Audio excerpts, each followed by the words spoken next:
George R.R. Martin's epic A Song of Ice and Fire novels and the HBO series upon which they're based are works of pure fantasy fiction.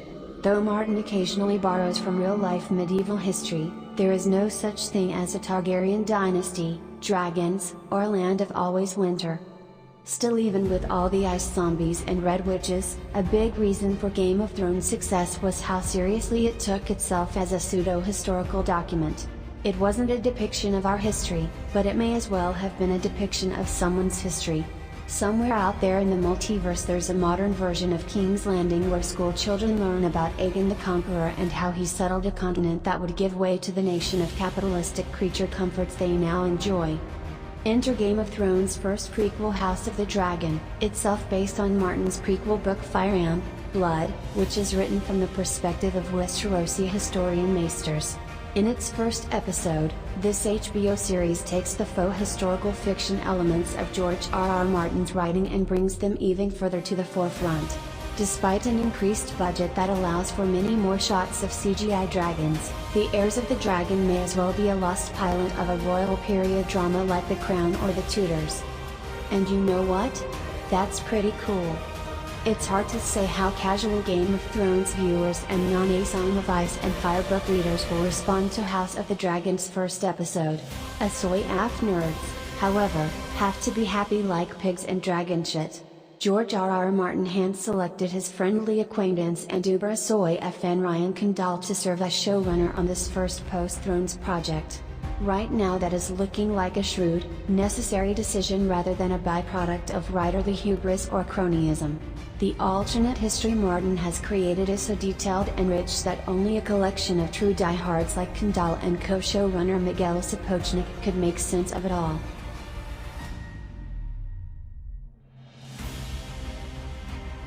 Though the Game of Thrones premiere, Winter is Coming, will likely always have the sentimental edge for most people as it served as their introduction to Westeros, The Heirs of the Dragon is in many ways better as it's a far more focused experience.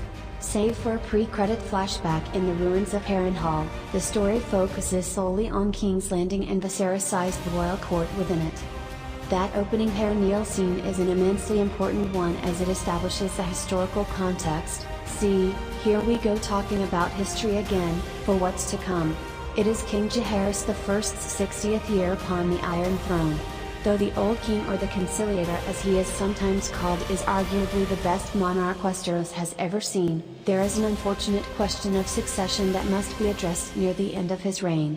Both of the king's sons are dead and there are no fewer than 14 individuals who feel they have some claim to be his heir.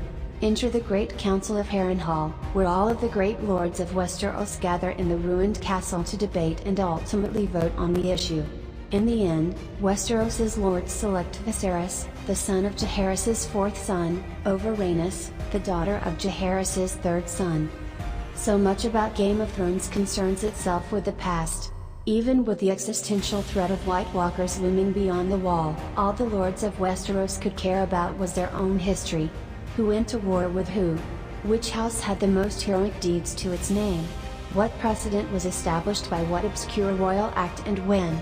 In a world without a widely published book of laws, precedent is what truly matters. And it's in this first scene that we see the unfortunate precedent of primogeniture get established.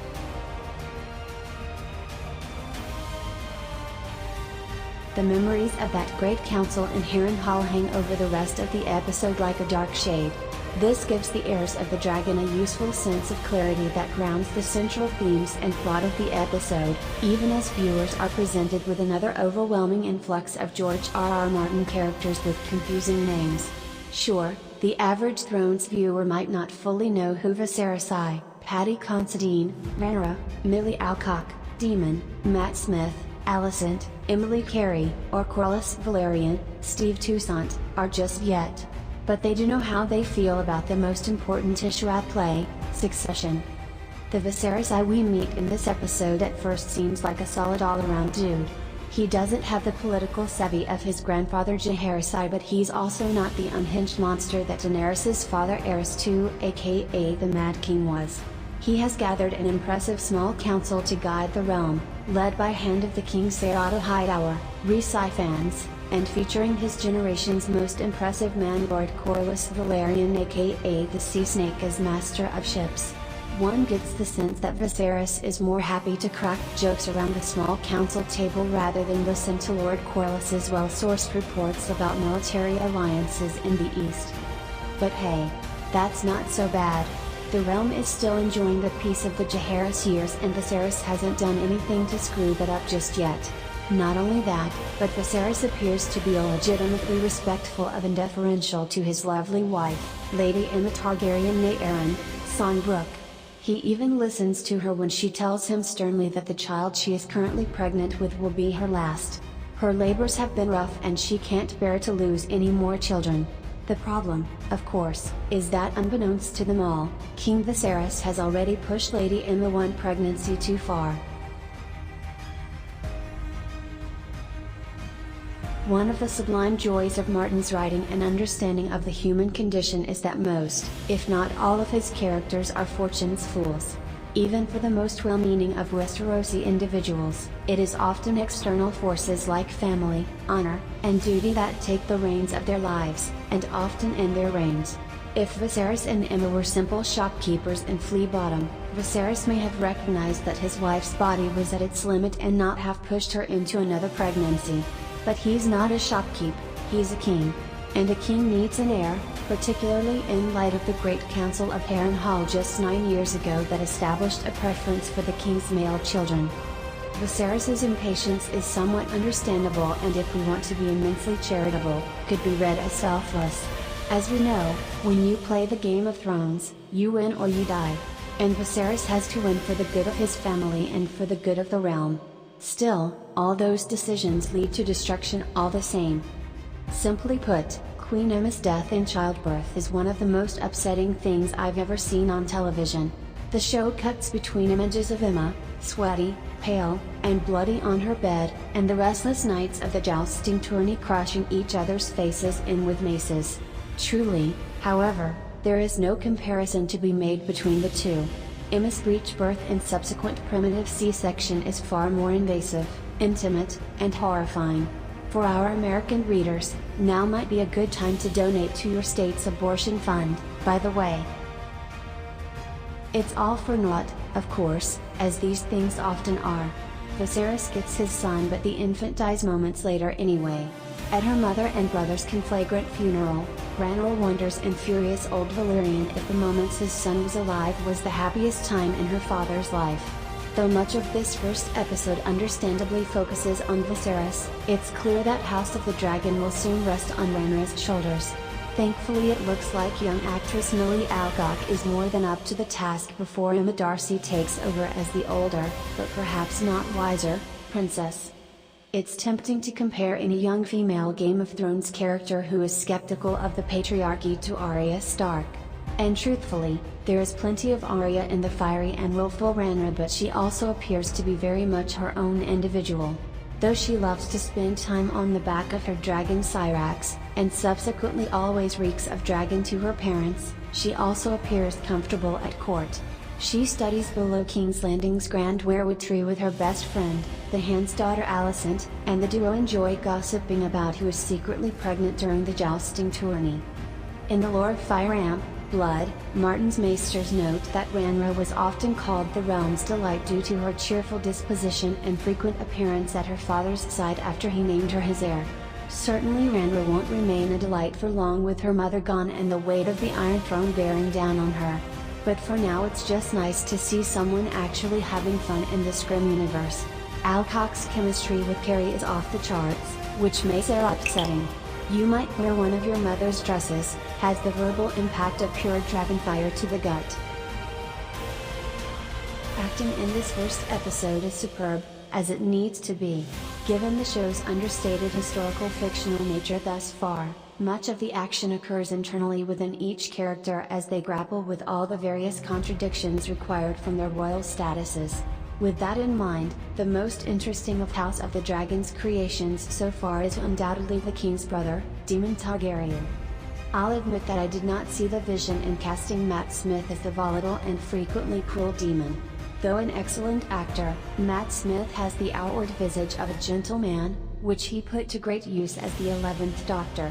Thanks to that one pitch-perfect scene in Morbius, we know Smith is physically up to the task of King's Landing's most corrupt cop, but can he really embody someone so effortlessly entitled? Turns out that yeah, he can. Demon scenes as a thorn, or an Iron Throne sword prick, in his brother's side are satisfying enough, but where Smith really shines is in the jousting sequence that makes up the middle climax of the episode. Demon relishes being the bully as he takes out Brian Hightower's horse to humiliate the Hand of the King. It's then immensely satisfying to see him immediately punished in the form of the less heralded knight Sir Criston Cole of the Dornish Marchlands, Fabian Frankel. Sir Criston is certain to play a major role in the wars to come, and this is quite the introduction.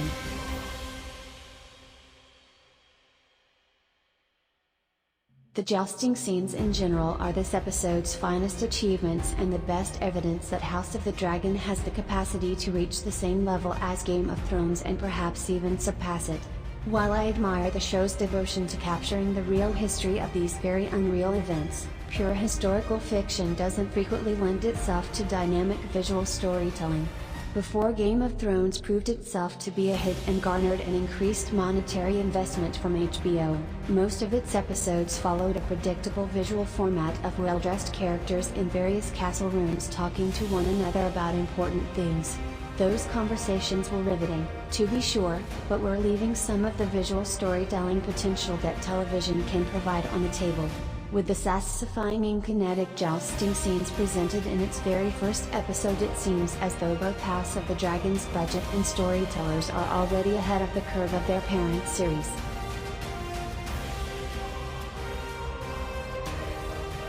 The final moments of the Heir of the Dragon also contain the promise that the show is willing to test the limits of its just the facts, man historical format. The news that Viserys shares with Rhaenyra is absolutely gobsmacking. With George R.R. Martin's apparent blessing, House of the Dragon has now revealed that Aegon I didn't come to Westeros merely to conquer it but to save the world. Every new Targaryen king receives the news that the long night is coming, and when it does, a Targaryen must be on the throne. We know that information has been lost by the time Daenerys is born. Is it possible that the game of royal telephone ends in Rhaenyra's time? I guess we'll have to see what the dedicated historians behind House of the Dragon turn up.